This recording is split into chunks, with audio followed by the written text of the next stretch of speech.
Shalom, salam damai sejahtera di dalam kasih Tuhan.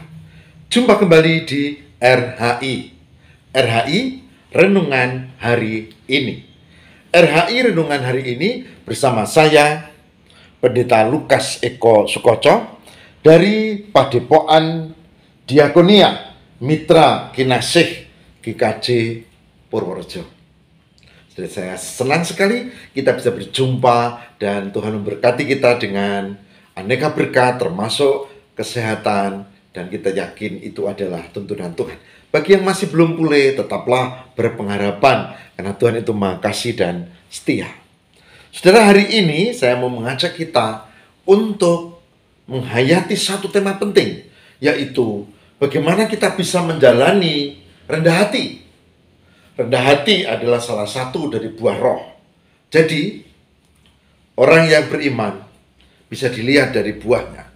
Salah satu adalah rendah hati. Dan kita akan buka satu kesaksian penting dari Filipi pasal 2 ayat 1 sampai dengan 4. Filipi 2 ayat 1 sampai dengan 4, dan kita akan belajar tentang rendah hati. Poin pentingnya adalah rendah hati berpusat pada Kristus. Rendah hati berpusat pada Kristus. Mari kita siapkan diri kita hayati firman Tuhan. Filipi pasal 2 ayat 1 sampai dengan 4. Filipi pasal 2 ayat 1 sampai dengan 4. Yang demikian firman Tuhan. Jadi, karena dalam Kristus ada nasihat, ada penghiburan kasih, ada persekutuan roh, ada kasih mesra dan belas kasihan. Karena itu, sempurnakanlah sukacitaku dengan ini. Hendaklah kamu sehati sepikir, dalam satu kasih, satu jiwa, satu tujuan, dengan tidak mencari kepentingan sendiri atau puji-pujian yang sia-sia. Sebaliknya, hendaklah dengan rendah hati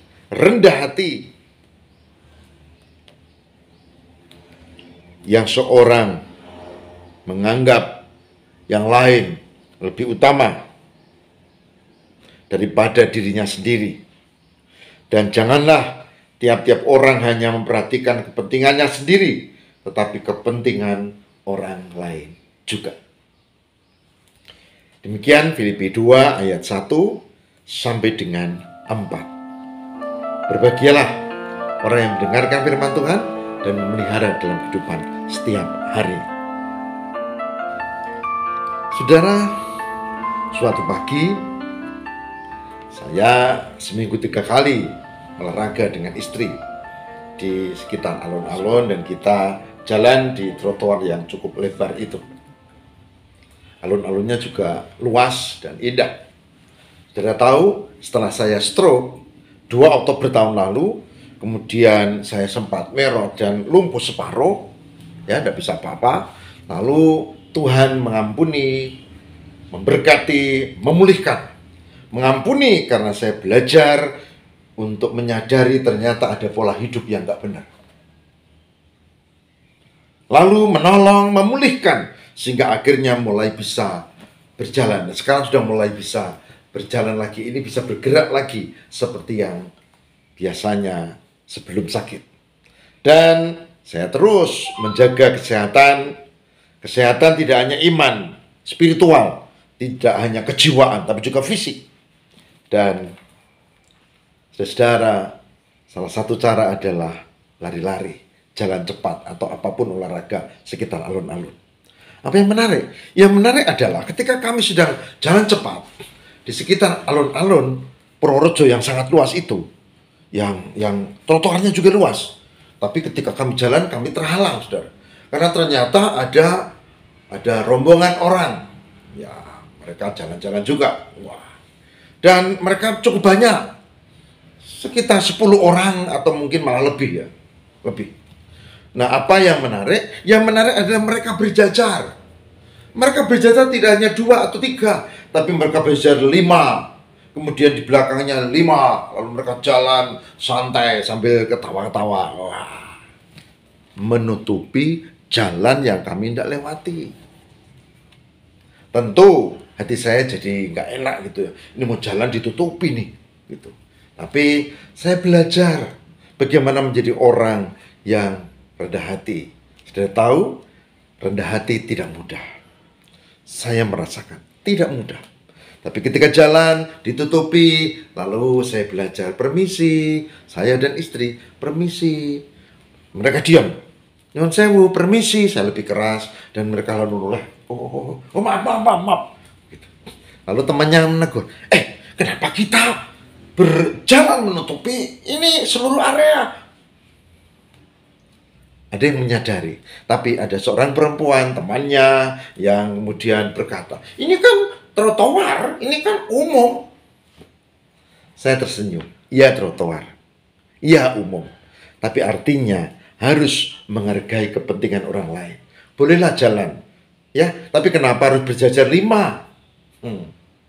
Ya tutupi kalau 5 gitu. Ya mungkin 2 oke lah, atau 3 terpaksa oke juga. Tapi kalau 5 kan menutupi, orang lain tidak bisa lewat.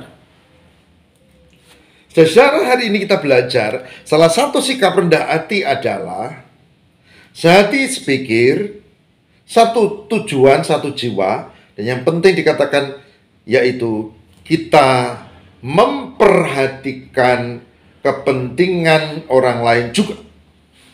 Tidak hanya kepentingan sendiri. Seperti contoh tadi, jalan di trotoar. Ya, memperhatikan kepentingan orang lain juga. Bukankah trotoar tidak hanya untuk kita? Kecuali kita ada di rumah sendiri, bikin jalan sendiri, bikin trotoar sendiri, lalu untuk sendiri, itu persoalan lain. Tapi tidak ada kan begitu. Dan saudara, rendah hati adalah sikap. Dari hati, dikatakan poin di sini adalah ada kasih. Orang yang tidak memiliki cinta kasih, tidak mungkin bisa rendah hati. Ada persekutuan roh, ada roh Tuhan yang tinggal. Dan ada kasih dan belas kasihan. Kalau ini tidak ada, tidak mungkin. Rendah hati membutuhkan itu semua. Itulah sebabnya benar juga Bunda Teresa di India mengatakan, rendah hati adalah sikap dasar yang harus dimiliki semua orang yang percaya kepada Tuhan. Tidak peduli agama apapun, rendah hati.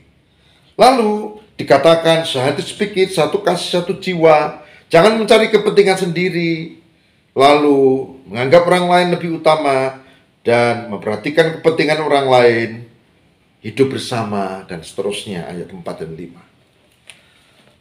Saudara, hari ini saya mengajak, mari kita belajar untuk rendah hati. Hari ini saya mengajak, mari kita belajar untuk tidak hanya makin tua, tapi juga makin mantap, makin rendah hati. Saya sedang belajar. Mari kita bersama belajar. Saudara dan saya, kita belajar. Kenapa? Karena hal yang baik harus dilatih. Hal yang baik harus diperjuangkan. Hal yang baik tidak akan terjadi otomatis. Tiba-tiba orang menjadi sabar. Tiba-tiba orang menjadi pinter. Tiba-tiba orang menjadi bijaksana. Nggak ada. Kita ini orang lemah, kita ini manusia yang harus belajar untuk memiliki sikap-sikap yang lebih baik. Iman harus ditunjukkan dengan perilaku perbuatan. Dan itu butuh perjuangan. Saya terus berjuang, mari kita bersama berjuang. Dan Roh Kudus akan menyertai kita. Mari kita berdoa. Roh Kudus, berkatilah ya Tuhan melalui Roh-Mu, sehingga kami bisa untuk tetap memiliki iman yang baik, tapi juga yang berbuah roh. Salah satunya adalah rendah hati. Berkatilah ya Allah, supaya kami tak hanya makin tua, tapi juga makin mantap iman kami. Salah satunya yang pokok adalah rendah hati. Dan kami belajar rendah hati, supaya kami bisa hidup sebagai orang yang beriman. Tidak sekedar beragama, karena agama itu sia-sia tanpa iman yang dilakukan dalam kehidupan. Terima kasih Tuhan. Kami bersyukur untuk kesempatan pagi ini, belajar rendah hati seperti Kristus. Kami mohon, pimpinlah kami. Amin.